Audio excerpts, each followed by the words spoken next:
What is up? What is up? What the hell is up, my Dark Horse friends and family? Welcome back to another episode of the Dark Horse Entrepreneur. We're out there helping parents make money online. Turn your side hustle into your main hustle. And I am your humble host, Tracy Brinkmann, and I'm thrilled that you're joining me here again today. So whether you're a seasoned veteran on this journey or you're just that curious newcomer, I can promise you this one thing.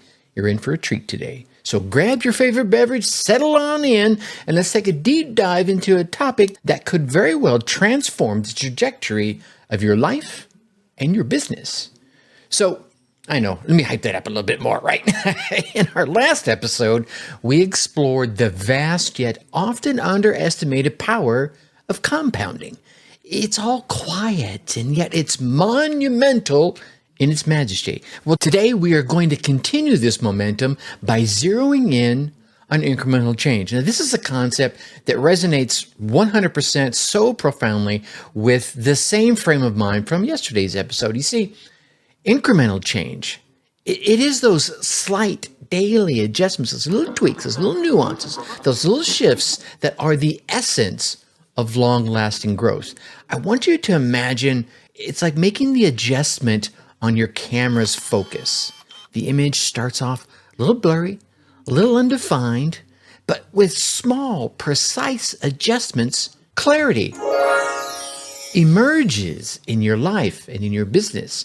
Our businesses and our lives work much the same if you really think about it. Here's the opening question I have for you today. What one small step can you take today that might lead to that significant shift tomorrow? What small incremental camera focus adjustment can you make that can impact you hugely by bringing something into clarity? I want you to keep that in mind as we dive into the rest of this episode. All right, so let's get right into the heart of today's discussion. Incremental change. I don't want to tease it anymore. What do I mean by incremental change, you may ask? I mean, I kind of tease it a little bit, but simply put, it's a series of small, deliberate steps towards your improvement, towards your relationship getting better, towards your business selling more, towards whatever it is, being a better parent, whatever it might be for you. These aren't sweeping changes, right? These aren't sweeping changes that overturn your world overnight, but rather these small, strategic, tiny little shifts that seem to pave the way for profound and, more importantly, lasting transformation. You see, one of the biggest misconceptions that I believe is still out there today is that change needs to be big and grandiose and instant. We're constantly bombarded with these overnight success stories, these massive revamps that someone or some business went through that seem to suggest that the only path to progress is through these grand gestures. Here's the truth, ladies and gentlemen. Those stories often miss the mark of reality, right? Because there are countless smaller steps and tweaks that led to that final visible step that we all noticed. Oh, wow, that's what caused them to be overnight successes. No, it was everything that led up maybe to that one big moment where they got discovered, whatever discovered is in the instance that you may be thinking about. Imagine, if you will, an artist painstakingly painting a mural, stroke by stroke, color by color. They build layers, one on top of the other, essential to the masterpiece. Incremental change works the same way. Each small step is a layer, is a color, is a shift, is a brushstroke, building towards a more complete picture. At what point is it a masterpiece? Was it a masterpiece when it was first started? Maybe. Who knows? In business, much as like in life, embracing this philosophy of gradual change comes with profound benefits. First, it reduces risk. Oh, let that one sink in for a moment. When changes are small and iterative, you're able to course correct quickly, so whoosh, really fast. If something doesn't go as planned, you begin to avoid major disruptions. It also improves adaptability. You see, I know you're going to say, well, of course it is. But let me tell you, my friend, the world is dynamic. Your industry evolves. You evolve. Your family evolves. Everything about you evolves. And so must your business. Incremental changes allow your business to shift, to move, to dodge, to weave, and adapt without extensive downtime. And lastly, it fosters a culture of continuous improvement. When you or your family or your team understands that small changes are valued, it encourages an environment of ongoing development, of ongoing learning, of ongoing innovation. Everyone around you that is in your sphere of influence starts getting involved in spotting opportunities for improvement. Oh, wow, I think we could do better here. Oh, have you thought about changing that? Have you thought about doing this? This creates this collective momentum that pushes you and your business and your family and your relationships forward. Yeah, you feel me, right? So, as we explore a little further today, let's shake off all these misconceptions that could be holding us back. Real change, my friend, doesn't need to be flashy to be effective. It needs to be thoughtful, and it needs to be persistent. And in every step, there's an opportunity for greatness. All right, so now that we've kind of embraced the philosophy of incremental change, I think the next logical step is, how do we put it into action, Tracy? Well, I am so glad you asked. Let me tell you. Specifically, I think, how do we identify and how do we prioritize these small improvements that will lead to those big results I'm hungry for, that I need, that I want, that I desire, that I dream of? Well, thankfully, we have a few powerful frameworks and techniques at our disposal that we can use. And let me share some of those with you. Let's start with identifying the areas that we have for improvement. I'm not saying the areas where you suck at. Maybe it is, maybe it's not, but an area that you can improve on. Maybe you're already good and you want to get better. Maybe you're better and you want to get best. Maybe you're best and you want to be great. I don't know, whatever it might be. One classic tool that you can use is the SWOT analysis, SWOT. This framework can help you assess the internal strengths and weaknesses, as well as the external opportunities and threats. SWOT, strengths, weaknesses, opportunities, and threats, all that face your business. Ladies and gentlemen, you can also use this for your relationships. Yeah, this fits in everything. So many people don't use it for that, but it's a thought worth considering.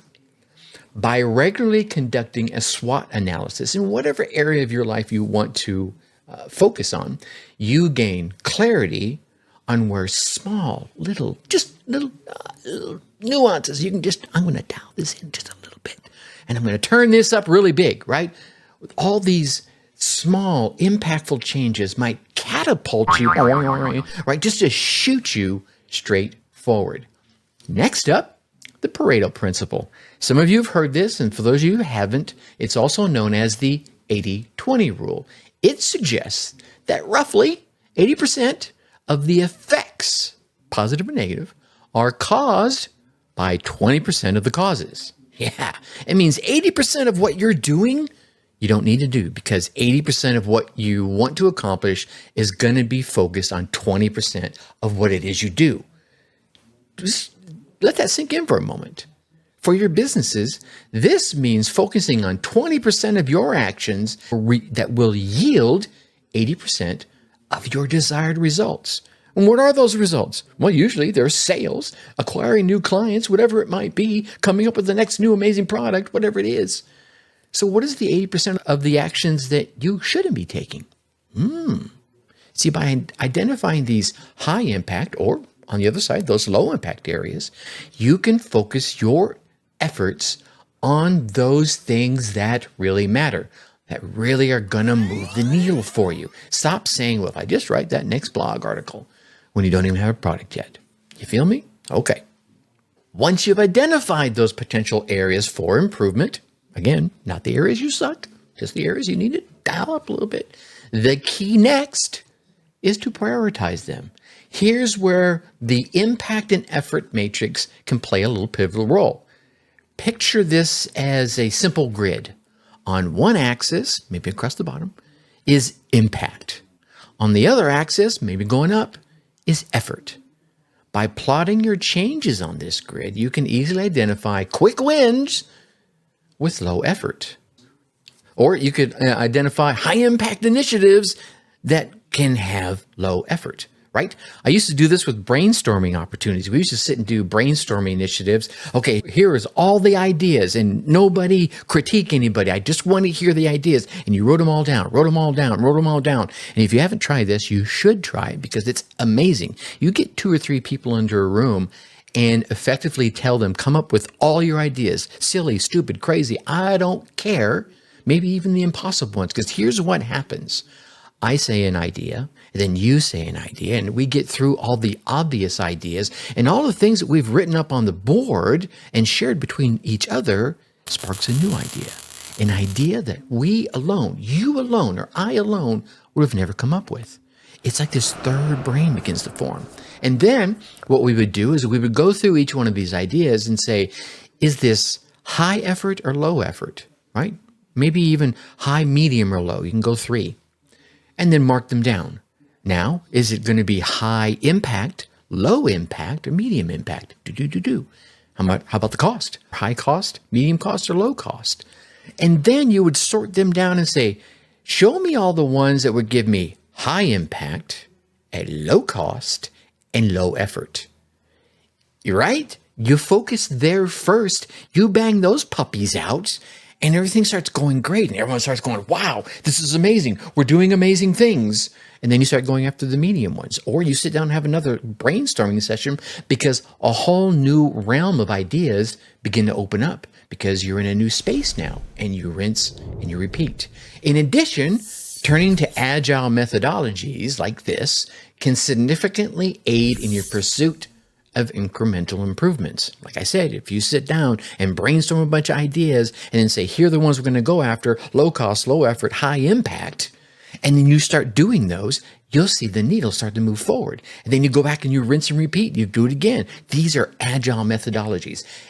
Being agile and having this iterative approach facilitates ongoing adjustments and prioritizes flexibility. This makes it ideal for small, continuous improvements. Ka-chunka. You just keep pushing on forward. Little baby steps. You are like the turtle. While the rabbit's running around doing all these crazy things, you're just like one step at a time. By adopting these agile principles, you maintain a focus on delivering value in small, frequent increments, right?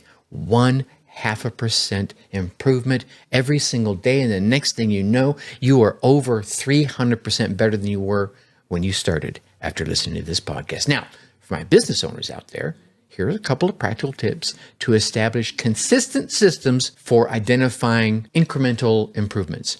First, schedule regular review sessions, weekly, monthly at least. Weekly might be a little bit too much.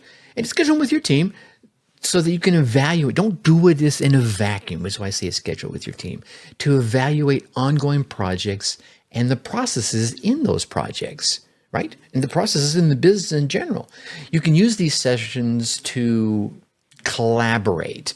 You can use collaborative tools like the SWOT analysis or the impact effect matrix, brainstorming combined with the impact and effect matrix. Now, this can also be done for my small business owners, my folks, just restarting or kickstarting their side hustle. Do it with yourself. Get a trusted partner, right? That you believe in, that believes in you, and go through the same exercise. You see, I think one of the things we all need to do, whether we're part of a bigger business or we're just starting, or the mom or dad out there wanting to make a better life for our kids, we want to start something like capturing feedback. You want to make that, I don't care who you are, corporate executive, CEO, billionaire, or mom just starting with her dream. You want to make capturing feedback a part of your routine from your trusted mate, from your kids, from your customers, from industry peers. All of these feedback insights often highlight areas that are ripe for change that you might be overlooking. You don't want to overlook these things. You might be so focused on what it is you're trying to accomplish that the amazing change is just over here, just out of sight, just to your left. And someone just putting their finger on your chin and turning your head 2 degrees to the left, you're like, wow, I would have never seen that. Yeah.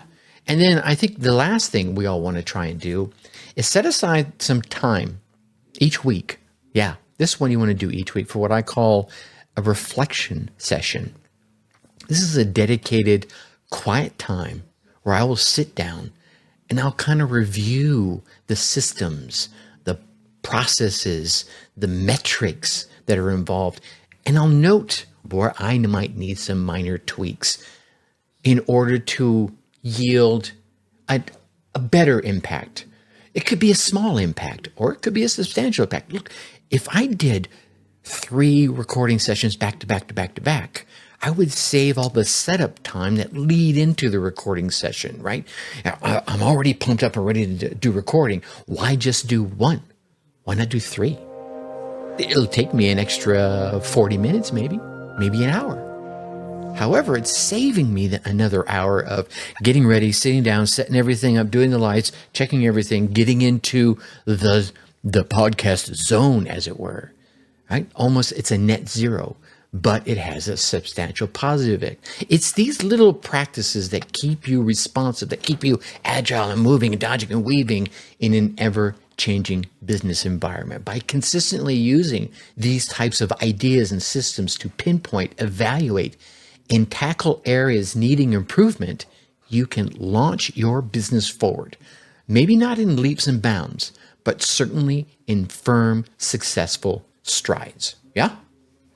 All right. Now, my dark horse friends, let's bring this concept of incremental change to life, shall we? By delving into a couple of real life examples so that we can explore how businesses have embraced small, steady improvements to make significant strides forward. Maybe these stories can serve as a testament to you to the power of these gradual changes and show us all that greatness is really built one step at a time, not by some grandiose thing done, discovered overnight. No. These are years spent at the workbench, in the garage, in the testing facility, at the kitchen table, wherever it might be. First up, let's talk about a well-known tech company. Let's call them tech innovators, right? I don't want to put any names out here because some people might come back and say, oh, you're crazy. Fine, I'm crazy. This company was facing a plateau in their primary software product. Despite it being very popular and still very successful, sales had kind of just flatlined.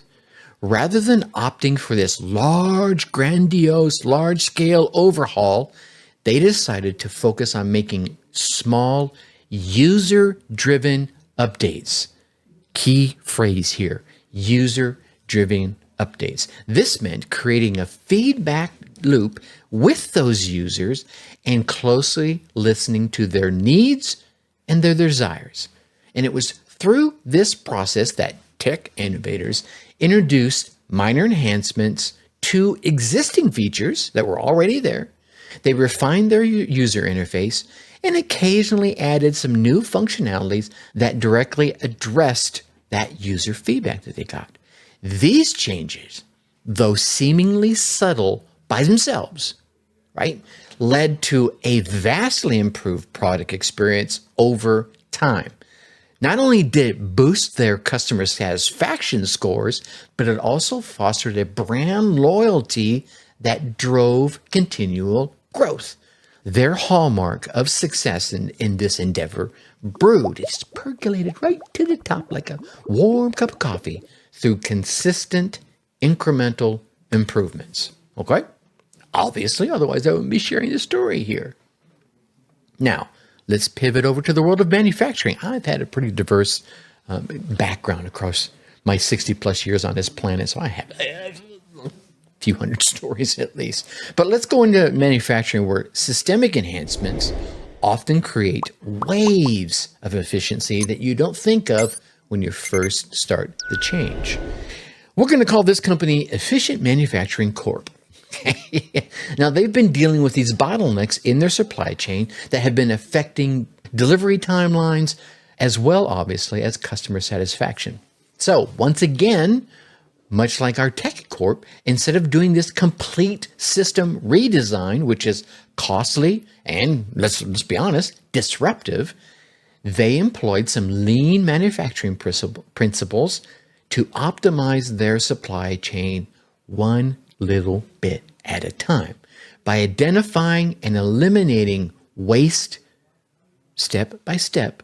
They improved processes, they enhanced cross-departmental communication, and they fostered this culture of continuous improvement. The result? Well, over time, these small enhancements resulted in significant reductions in production time and cost savings at the same time. Bonus, double win. Let's winner chicken dinner here, all while boosting overall productivity. I think the key takeaway I want you to come away from these examples lies in their shared focus on user and process-centered refinement.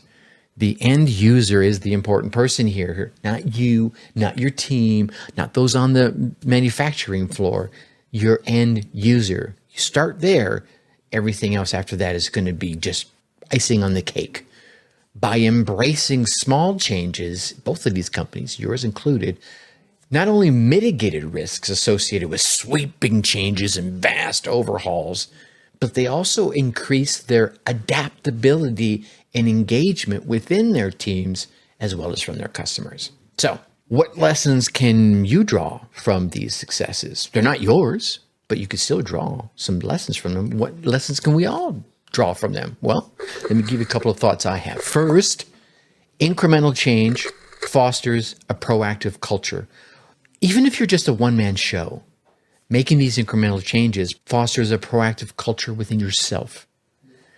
And if you have a team, well, it certainly fosters a proactive culture where continuous feedback and continuous adaptation becomes your ally. Start small, involve your team. Even if that team is just you, go look in the mirror. It's your users. They're part of your team, right? Look at them that way. If it's someone you just is a trusted advisor or your spouse, involve them and commit to reviewing progress regularly. I think number 2, small victories, even little teeny tiny ones, breed momentum. And a series of little wins starts to generate confidence and willingness within yourself and within your team to advocate for further improvements. Yeah, remember, you've heard me say this any number of times for, we're almost on 500 episodes now. We're at 484 and growing. Across at least a couple hundred of them, put your pinky toe out of your comfort zone. You don't have to jump both feet out into the deep end of your uncomfort zone. Just a little pinky toe. Just a little bit. Because those small little victories will breed momentum and your comfort zone grows. This series of wins will generate confidence and your uncomforts and your comfort zone grows, and a willingness within yourself and your team to advocate for further improvements as your comfort zone grows. This creates a positive reinforcement cycle as your comfort zone grows. And lastly, patience. Ladies and gentlemen, patience is crucial. Significant transformations, they're going to take a little time. Tick, tick, tick another time. And not only is it going to require a little time, it's going to require some consistent dedication to improvement as it gradually unleashes those profound results that we all want, we all desire, we dream of, and we deserve. Proving again, one more time, that sometimes slow and steady, like the turtle I mentioned earlier, slow and steady wins the race. I think these cases illustrate that by focusing on incremental advancements, any organization, no matter how small, tech, manufacturing, large, small, on the kitchen table, in the garage, in the basement, wherever it might be, can achieve marketable results through incremental advances. Those little bitty baby steps. So evaluate where you are right now and apply the lessons in your endeavors. And remember, greatness is cultivated one deliberate step at a time. That brings us to our Whisker Wisdom section. This is where we take the insights and turn them into action, helping you steer your parental and your entrepreneurship towards some better horizons with incremental and tangible steps. And today, I want to share some hands-on strategies that you can start implementing right away to bring these incremental changes into your day-to-day life, into your day-to-day operations. These aren't just theoretical concepts, ladies and gentlemen. These are actual, real techniques proven to catalyze positive momentum in your life, in your business. First and foremost, let's talk about the morning minute meetings. Set aside a brisk, focused meeting every morning. Let's say 5 minutes, 10 minutes. Here's the thing. It could be with yourself, or it could be with your team to exchange ideas and identify areas of opportunity, some trusted advisor. Here's what's going to happen. You may not need 15 minutes, but the fact that you took the time to sit down and say, here's something I saw. Here's a win. You share it and you acknowledge it and you discuss it. Maybe it only takes 4 minutes. Cool, we did it. But sometimes you might need that whole 15 minutes. You have it there. This daily routine becomes fertile ground for fresh perspectives and insights, fostering this environment where small changes are welcomed and small changes are freaking celebrated. Now, next, let's consider leveraging idea boxes. Okay? I don't care whether it's physical or digital, provide your employees, your users, your prospects a platform to anonymously submit improvement suggestions, right? And then regularly review these submissions so that you can get all those actionable insights and recognize the contributors if they sign their name. I know it could be anonymous, and sometimes they have to be to get the really good ones, but those that contribute and sign their name to it, recognize them. Say, oh man, this is to my man John Smith out there, one of the longtime users of our product, and he said we needed to do this, and we're doing it. Often those working directly with the processes have the best ideas. Maybe it's you. Maybe it's the person you have folding or creating or publishing, whatever it is. They may have this one little idea and they're thinking in the back of their mind, you know what, if Tracy would only do this one thing, it would make my job so much easier. Create a space where they can submit that and you can make things easier for everyone involved. Now, in terms of day-to-day operations, implement the start, stop, continue technique. Here's what I mean by this. What you'll want to do is schedule monthly sessions, maybe part of the monthly sessions we mentioned earlier, where you're going to look at the processes and the practices that you're using within your business. Which ones need to be stopped? As the market changes, as your business changes, as heck, just the world changes, something needs to be stopped.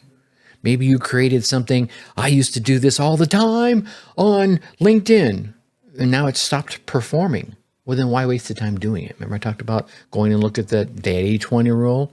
Which one of those processes are in that 80% of junk you need to be doing anymore? Now, on the other side of that, what needs to be started? Is there something you're not doing that you could start getting huge benefits from? Yeah. And then what needs to be continued, right? You're looking at it. Yep, it's working well. It's getting us the results we want. We need to continue doing it. And by actively involving other members of your team, other members of your trusted circle, you empower them to take ownership of these changes, ensuring their buy-in and ensuring their sustained enthusiasm for improving initiatives, for improving the business overall. And if it's just you, fine, it's just you. You're going to build that own momentum within inside of you. And an effective way to involve your team, if you have one, and it could just, and these could be contractors too. Contractors are teammates. By involving your team is by creating focus pods. These are like small little cross-departmental groups. I know some of you aren't there yet, but for those of you that are, I want to put something out for everybody. So these are these small cross-departmental groups. Maybe even some users are in there as well, tasked with evaluating a specific business area and suggesting some minor tweaks. Yeah, this is just another way of doing it. All right, these These little focus pods are encouraging these groups to meet regularly and provide we'll call it a structured approach of pursuing continuous improvement. This helps you avoid that silo mentality that so many businesses begin to get as they get a little bit bigger. All of a sudden, you've got the front end and the back end. You could have a restaurant where the front of the restaurant thinks, well, if the back would just do this and just do that. And meanwhile, those folks who are back there cooking your food and setting up the back are thinking, well, gosh, if the front of the house would just do this and just do that. Well, let's get them together to hash out some of these things. Maybe there's a reason the front doesn't do that and the back doesn't do this. Yeah, maybe there's an alternate solution through that brainstorming process, okay? And I think, moreover, you want to cultivate a feedback-rich culture by encouraging direct, constructive communication, right? Oh, here's a gem I want to share with you.